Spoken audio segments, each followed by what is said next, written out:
pakiramdam, now that it's official, nung narinig mo yung pangalan mo, eto na, totoo na. Sue Ramirez, the 2026 calendar girl. Matagal ko nang kinukulit sila Boss Alan, sila Boss Ron, si Boss Noli, si Boss Manny, nandito silang lahat. At alam na alam po nila, talagang pinagdasal ko po na maging calendar girl ako ng Ginebra. And finally, it's here!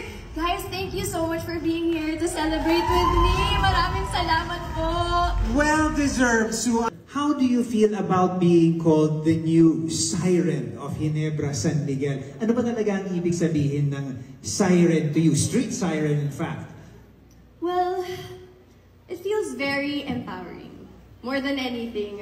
When they told me yung concept is magiging the siren, natuwa talaga ako because it embodies strength and confidence and also authenticity, na talaga namang those are the values that I uphold and I've worked for a long time para ma-embrace ko talaga over the years. And I think being a calendar girl is not just about being sexy.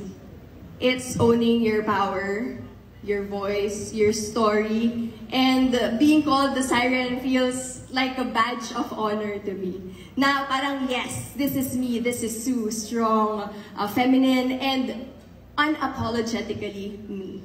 Fearless, sabi mo nga, alright? Well said, I have to say, absolutely well said. Alright, so you were we saw it earlier, you were a member of the Ginebra San Miguel family for 6 years as a GSM Blue endorser. I think you embody the spirit, the fun attitude, and we love to see you be part of that family, and that relationship has grown. Yes. And here you are, finally crowned and carrying the whole shebang. Deeper talaga.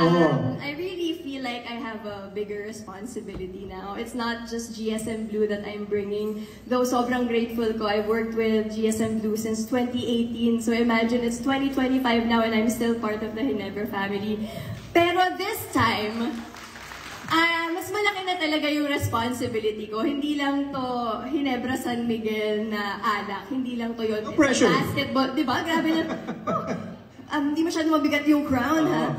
It's not just the brand of alcohol. It's a basketball team, and it's the whole family of Ginebra San Miguel that I'll be finally, bringing to everybody. So I think it's a much bigger responsibility for me. So when I found out, of course, gave myself a pat on the back, and parang sinabi ko na, wow, girl, I made it! I made it!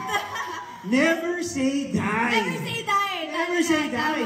Tama. I-manifest mo at mapupunta talaga sa'yo. And of course, tinitingnan ko rin po itong chance na to as a big blessing to me. After years of having very beautiful calendar girls in the past, ngayon, it's my time to shine. And, diba, I'm so privileged and honored and very proud naman, as always, to be a part of this family.